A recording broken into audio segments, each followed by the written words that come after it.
welcome to Elementary. I hope you're having a fabulous Monday wherever you're watching. Can you believe that today is literally January 8th and it's 8 days into the new year? Happy New Year once again. And I don't know if we can ever get bored of saying Happy New Year. I know it sounds silly. People keep saying, is it still, should we still say it? Anyhow, today I'm going to just touch on Happy New Year to you, Kimberly. Thank you for joining. I so appreciate your time. If you ever want to get on the show and do an interview, I'd be happy to interview you. So today, I have like two little topics and I wanted to just talk about, what to consider when you're trying to figure out should you buy or rent a home. And I don't want to sound partial by telling you to buy a home. And but you have to be realistic, right? But these are some of the things that you should really kind of turn your mind towards, really think deeply and look into it. So one of the things is this financial implication. So when you're buying a home, it requires some upfront costs, right? And so that goes in down payment, closing cost, and incidentals, we'll say, just in case you need, moving costs, closing costs, all of those things. So there is a financial impact to it, right? And a lot of times with my buyers, whether they're first time or they've been around the block, and sometimes I have buyers who haven't purchased a home in a long time. So, they are not new to the process, but they like to be handheld a bit, right? So this is the most important step. Your finances have to be spot on. Like you have to be prepared for whatever you're getting into. So what else do you need to be prepared with? It's your long-term goals. What are your long-term connection? Hope I don't get disconnected. Yeah. Are you planning to stay in the home for a period of time, or are you going to, want to sell it? Typically, we tell you to consider that, because if you're planning to sell it in a little bit, then really you should think of how long of a mortgage you want, right? A lot of times, a 3 to 5 year right now is probably a better rate. And so, your mortgage broker will be able to help you with those numbers based on that. So, a lot of times I say to someone, if you're going to get pre-approved and try to get your finances in order, one of the things I encourage you to do is work with a mortgage broker, someone who's really good at helping you understand the numbers, someone who will actually take the time to break down, what your payments look like, what you can do, try to get more flexible, how you can make it work out for you. And so one of the things they do is try and figure out your goals as well. So if you're saying, hey, I absolutely want to sell this home in a year or 3 years, then they'll guide you with that as well. The other thing you need to consider is market conditions, and that is a reality. Keep an eye on market conditions now. We live and breathe market conditions every day. So, and I know lately everyone seems to be really keeping an eye, because everything, there's so much, I know there's a lot of news out there, and you have to sift through a lot of that too. Just reading what you read is not always, and please don't just read the headlines, because, they have that clickbait stuff that a lot of people fall for. So those are some of the things, first and foremost, for you to kind of pay attention to.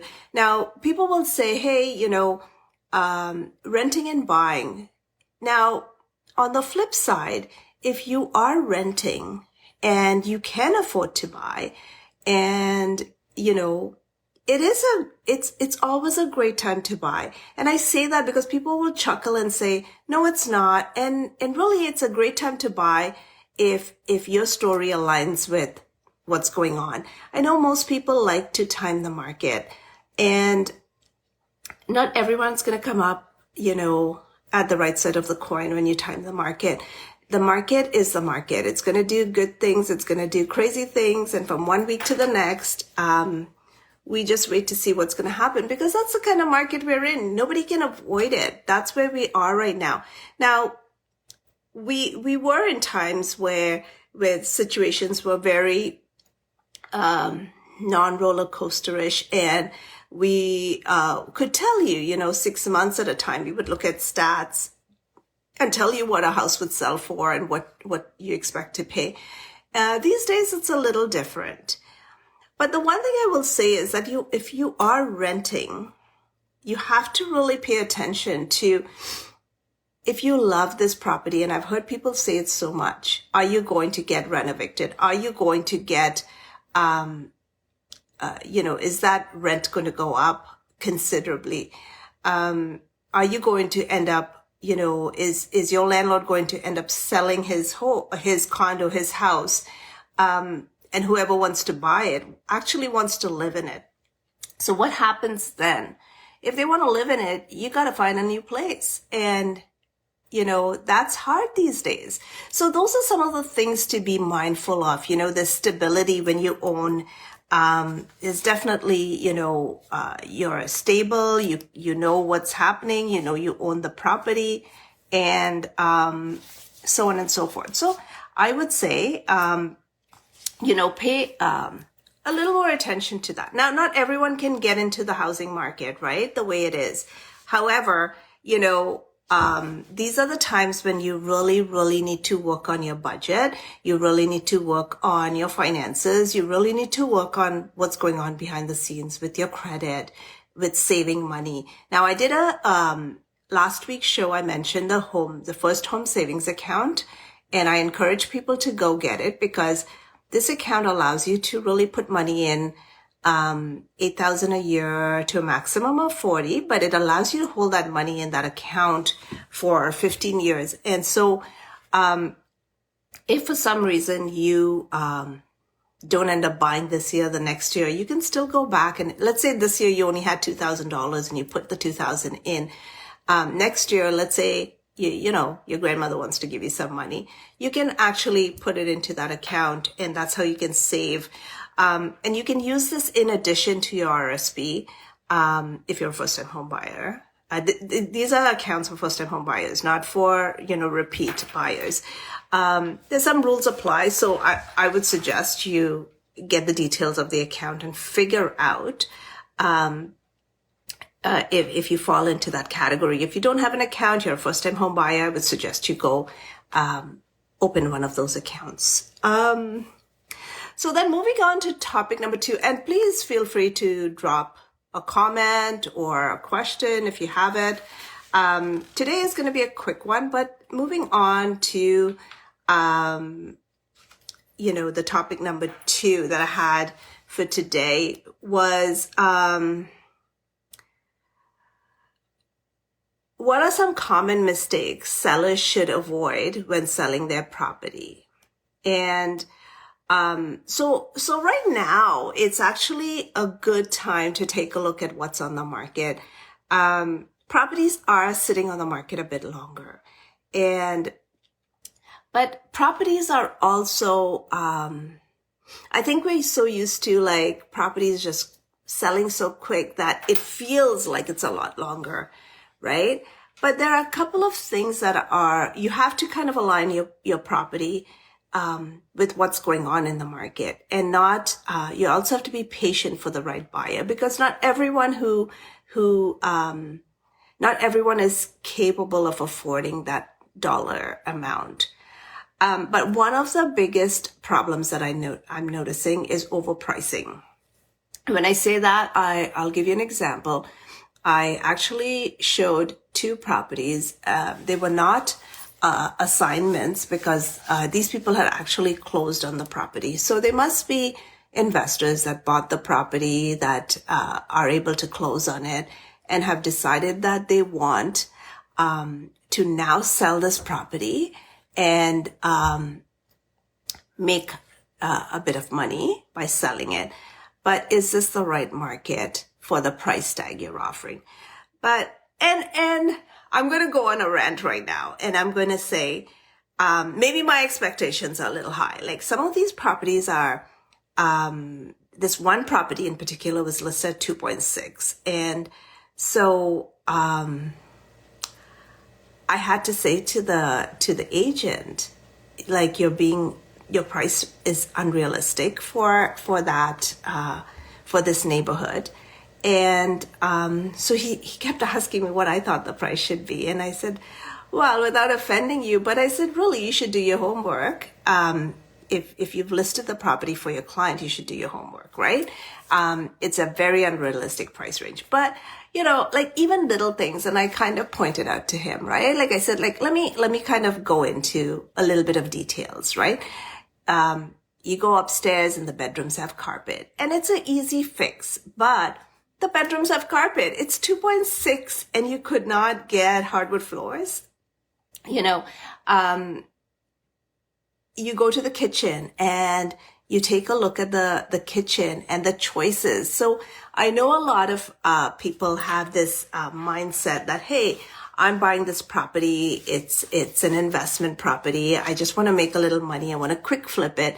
But you still have to have quality stuff in it if you want to attract buyers.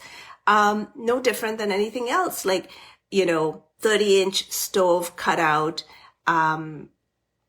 just a regular fridge cutout. The cabinets were, a cheaper quality. So when you start looking at all these finishes, you're like, oh my goodness, am I like expecting too much? Because really, I know I'm not, but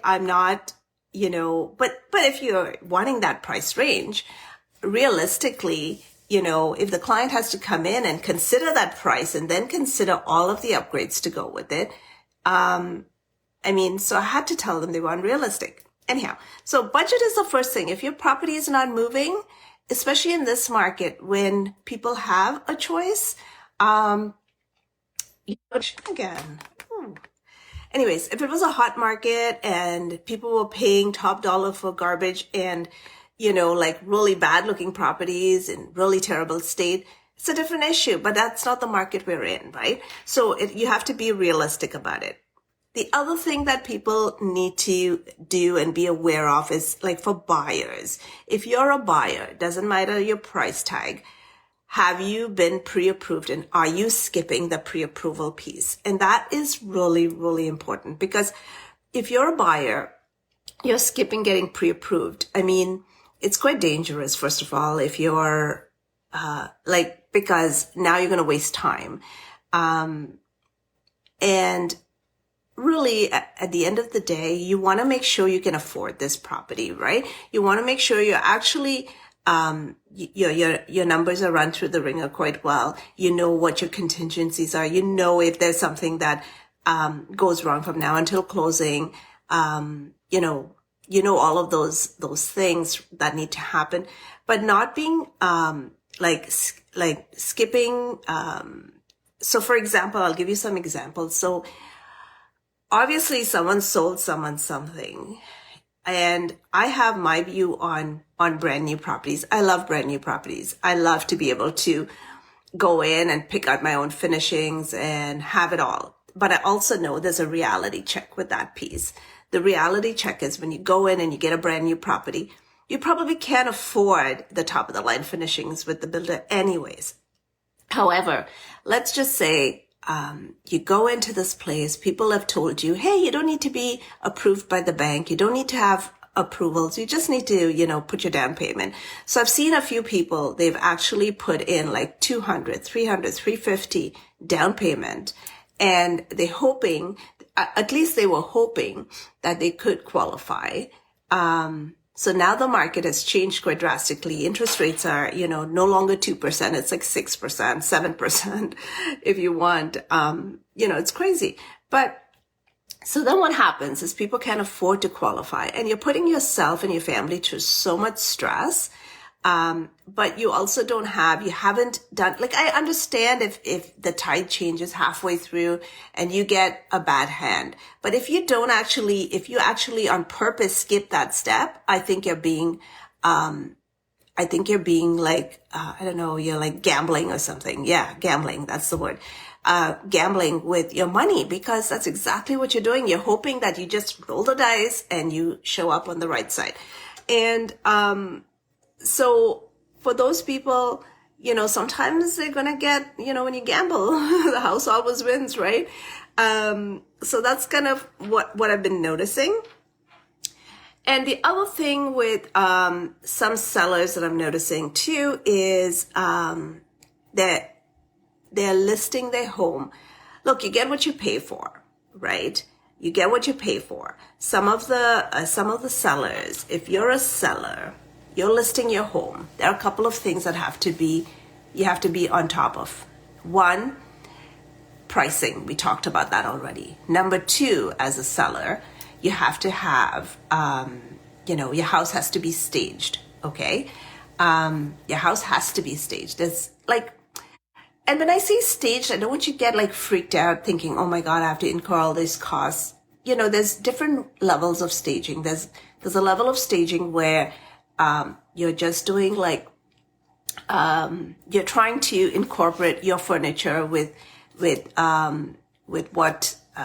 something from some new pieces, so that it looks, but there's more to staging. It's not just furniture. It's not just pieces. It's just, it's set up. It's showing that room in its full potential. It's showing the bedrooms in its full potential.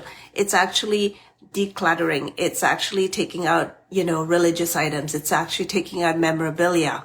I just said actually so many times, but you know what I mean. It's taking out all these things. So people who, when they walk into your house, they can actually, they can see themselves in your property, right? They can, visualize what life will be there for them. Now, you want to sell your property. You don't want to, hang on to it, right? So, in this case, you need to be a little open-minded. Now, the other part to, the last part is the marketing piece. And that's most important, whether it's, paper marketing, whether it's, digital, like you have to have a marketing plan. And I can tell you that someone who tells you they can do it for 1% and want to give you a discounted rate, they are doing bare bones for you. They're putting it on the MLS, and this is not the time for your property to just go on the MLS. It's not going to sell that way. Like, even if it was a hot market, your house has to look hot, right? To sell at the top dollar. So how much money are you leaving on the table by just allowing someone to discount it? Because if they're willing to discount their commission, they're going to discount what you get on your end, right? So just be mindful of that. I'm not saying, I'm just asking you to be mindful. Figure out what the marketing plan is. Do they have a marketing plan? Are they going to market your property? What are they going to do? How many eyes are they, just getting eyes in front of your property is not enough. It's actually what sort of traction, getting the right people to come into your property. I would rather have no one walk into something I listed. Now, I would not rather have it. I would rather have less people walk into something I listed than a whole bunch of people who have no intention to buy. Like, all you need is one person who absolutely falls in love with your place. So those are some of the things, I wanted to chat about today, just briefly, just have a quick chat. If you want to get on the show, and you want a specific topic. So if you want to be interviewed, I'm happy to interview you. You just have to, message me. The other thing too is if you want a topic unpacked, someone, if you say, hey, I'd like to talk about something a little, more, then great. Let me know what you want to talk about. So now, not next week, but the following week, which is January 22nd, I'm going to have a mortgage specialist broker, be on the show. And so if you have questions, send them in. But you can always ask questions. There's a question icon during the show. You can always ask questions during the show. If you don't get to you during the show, we'll always get back to you. But yeah, so next week, we're going to be on a break. We're not going to do a show next week, but the following week, I'm going to have a mortgage specialist, and it's going to be excellent timing. I mean, it's a couple of days before the next announcement. We don't have a crystal ball. We can't tell you what's going to happen, but we just have to work with the market, and the market is going to do whatever the market is going to do. And we would just figure it out as time goes on. We'll just figure it out. And that's why it's important to get someone who's going to be patient with you, whether it's your mortgage specialist, whether it's your realtor or real estate specialist. Like you need someone who has your interest at heart, who is just not looking to sell or not looking to push you to buy, who actually has your interest at heart and will do the best for you. So, seeing that you have no questions for me, I will say good night and thank you again. I always appreciate your time. The time you spend with us over your dinner hours, always appreciated. So thank you so much. And until next time, we'll see you then. Thank you again. Bye.